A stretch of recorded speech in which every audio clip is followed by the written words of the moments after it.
इस वक्त जी बिजनेस के मैनेजिंग एडिटर अनिल सिंघवी के साथ एक्सक्लूसिव बातचीत जारी है पेट्रोलियम मंत्री हरदीप सिंह पुरी की। आइए सीधे ले चलते हैं इस इंटरव्यू में।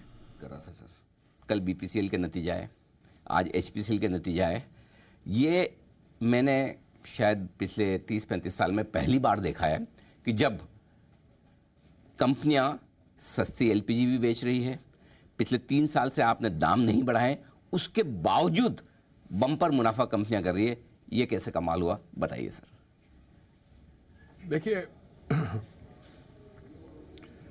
ये आज जो बीपीसीएल और एचपीसीएल के क्वार्टरली प्रॉफिट्स की आप बात कर रहे हैं, ये इस साल नहीं पिछले साल भी हुआ था जी।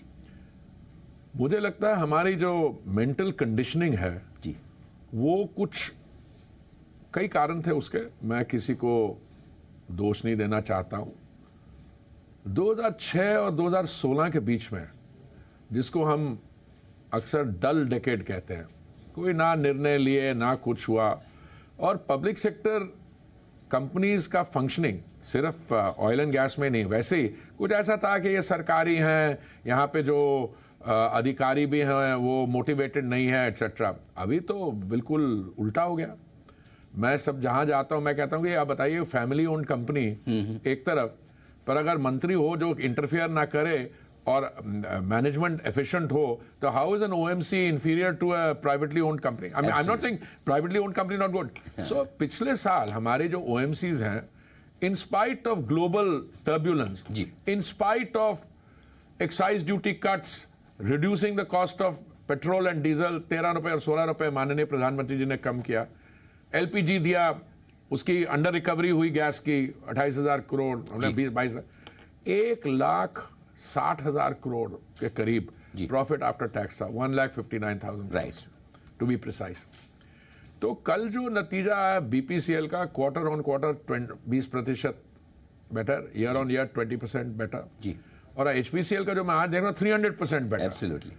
तो मुझे लगता है कि माननीय प्रधानमंत्री जी ने जो इस क्षेत्र में बदलाव लाया, जो हमारा सोचने का तरीका, जो हमारा काम करने का तरीका, ईएनपी में बहुत दबाव दिया जी। अभी हमने जब से उन्होंने दायित्व संभाला है, पहले हम प्रोडक्शन शेयरिंग एग्रीमेंट्स में थे, अब रेवेन्यू शेयरिंग एग्रीमेंट्स में है।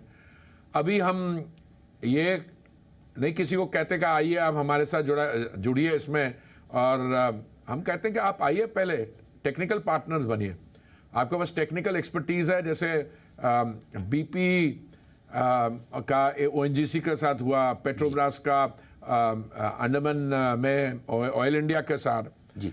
बट उसके अलावा हमारी लेजिस्लेटिव चेंजेस जी, हम जब से मैं मंत्री बना, मैंने लोगों से पूछा कि आपको क्या, why do you feel innovated to come to India, उन्होंने कुछ भी चीजें बताई, हमने उसको एक लॉ में बदल दिया। देखो, हमारी पुरानी लॉ जो थी 1948 की थी, वो इस सेक्टर के लिए थी नहीं, वो थी माइनिंग, जिसमें पेट्रोलियम लीजेस तो एक बहुत छोटा सा हिस्सा था। हम मान के चलते थे कि हम तो यहाँ कर ही नहीं सकते प्रोडक्शन, कर ही नहीं सकते। जब मैं मंत्री बना, अब मुझे ऐसा कहना नहीं चाहिए, बट कुछ समय बीत गया, मैं समझता हूँ, अगर मैं नहीं कहूंगा कि आप ईएनपी में पढ़ते क्यों हैं?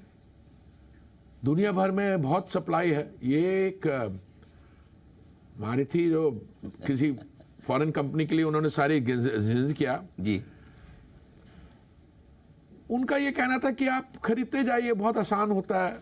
देखिए, आप एक्सप्लोरेशन करेंगे तो इन्वेस्टमेंट भी चाहिए होगी। अगर ऑफशोर इन्वेस्टमेंट करते हैं तो एक के लिए कहता नहीं कितने $100 मिलियन एक ड्रिल के लिए, एक वेल को ड्रिल करने के लिए लगता है। ऑनशोर करते हैं तो 3-4 मिलियन वहां पे भी लगता है। पर हमने कुछ ऐसे काम किए जो मेरे को समझ नहीं आते, और माननीय मोदी जी ने उसको चेंज किया। हमारा टोटल सेडिमेंट्री बेसिन कितना है? 3.5 मिलियन स्क्वायर किलोमीटर जी। भाई साहब, उसमें 1 मिलियन स्क्वायर किलोमीटर ऐसा था जिसको आपने नो गो एरिया बोला। क्यों? इसमें आप इसलिए नहीं ड्रिल कर सकते क्योंकि ये कोस्ट गार्ड को अफेक्ट करेगा, इसमें नेवी को करेगा, इसमें आप वो डीआरडीओ को करेगा। एक दिन लेके निर्णय लिया, 1 मिलियन स्क्वायर किलोमीटर को खोल ही दिया। अभी 9th राउंड ऑफ ओएएलपी जो हुआ जी, ओपन एकरेज लाइसेंसिंग पॉलिसी, भाई साहब 38% जो बिड्स आए हैं उसमें वो इस 1 मिलियन स्क्वायर किलोमीटर में आए हैं। और मेरी आपसे मैं सबमिट कर सकता हूं कि अभी जैसे राज्यसभा में तो नहीं, हमारी एक्ट पास हो गई, उसमें हमारे विपक्ष में जो हमारे मित्र लोग हैं उन्होंने पार्लियामेंट चलने नहीं दिया, पर अभी आने वाले सेशन में लोकसभा में हम लोग बजट सेशन के दौरान उसको पास करा लेंगे। और मुझे पूरी उम्मीद है कि जो 10th राउंड OLP का होगा उसमें बहुत सारे बिड्स इस 1 मिलियन स्क्वायर किलोमीटर्स में आएंगे। एक और बड़ा अचीवमेंट जो आपकी सरकार ने किया है वो इथेनॉल ब्लेंडिंग को लेकर है। क्लीन और ग्रीन एनर्जी के लिए ये बहुत ज़रूरी था। 2030 पे पहले टारगेट रखा था कि 20% तक ब्लेंडिंग करेंगे। आई एम श्योर शायद इसी साल कर लेंगे। और आगे क्या अगले महीने कर लेंगे। अगले महीने मैं तो नहीं बोलता, पर गडकरी जी बोल दिया उन्होंने कि आप बोले या गडकरी बोले, हमें हेडलाइन मिल गई है। मेरे को नहीं उनका वो रोड्स में डील करते हैं तो इन चीजों में दिलचस्पी रखते हैं, और वैसे भी उनके 19% हो गया, 18.9% या 19% 2 महीने पहले हो गया था। तो जिस तरीके से हम आगे बढ़ रहे हैं, जितनी हमें एथेनॉल चाहिए 20% ब्लेंडिंग के लिए, वो पहले टारगेट था 2030 का। फिर क्योंकि हमने देखा हमें सफलता मिल रही है। जब 10% का ब्लेंडिंग का टारगेट था 2022 नवंबर का, वो हमने 5 महीने पहले कर लिया, उसमें थोड़ा हौसला बढ़ गया जी। अभी मेरे को लगता है कि ये अगले 1-2 महीने में हो जाएगा, और इससे कई फायदे हैं जी। कभी कभी लगता था पहले, कुछ 2-3 साल पहले, कि फीड अवेलेबिलिटी नहीं होगी। अब फीड जो है, जो जिससे बनती है, वो भी डाइवर्सिफाई हो रही है। पहले सिर्फ शुगर केन बेस्ड थी, उसके बाद मक्का आया, उसके बाद पराली से बनानी शुरू की 2nd जनरेशन, अब बैम्बू का हम इनॉग्रेशन करने जा रहे हैं। उसके बाद 3G है जो 3rd जनरेशन इंडस्ट्रियल गैसेस की। तो अवेलेबिलिटी ऑफ फीड है, ऑफ टेक है। अभी सिचुएशन हमारी दूसरी है। हमारी सिचुएशन है, बहुत लोग चाहते हैं कि हमारा जरा और ले लो, तो उसकी रैशनल मैनेजमेंट। देखिए, वो अंग्रेजी में कहावत है, success has many fathers, you know. और अगर नई चीज चलेगी तो कोई आएगा नहीं। अब तो एथेनॉल ब्लेंडिंग प्रोग्राम एक हमारे एनर्जी सीन का बड़ा एक पर्सपेक्टिव, जो मुझे लगता है कुछ हम में से कई लोग ऐसे जिनको पूरी तरीके से ये सिंक इन नहीं करा। राइजिंग कंजम्पशन में आपकी ब्लेंडिंग परसेंटेज बढ़ रही है। राइट। जब मैं मंत्रालय के साथ जुड़ा, बात कर रहा हूं मैं 3 साल 6 महीने पहले की, जुलाई 2021। उस समय भाई साहब हमारी डेली कंजम्पशन क्रूड ऑयल की थी 5 मिलियन बैरल, आज 5.5 मिलियन बैरल है। और जो बेस फ्यूल है वो 1.4% था या 1.5% था ब्लेंडेड बेस फ्यूल 2014 में। उससे चढ़ता आज 19% बन गया। तो आपकी 19% ऑफ द टोटल, इसका मतलब है कि जैसे बढ़ती जा रही है आपकी, वो भी बढ़ती जा रही है। मुझे एग्जैक्ट आंकड़ा याद नहीं, 11 लाख करोड़ लीटर हमें चाहिए 20% blending. I may be down by that, but we are getting the thing.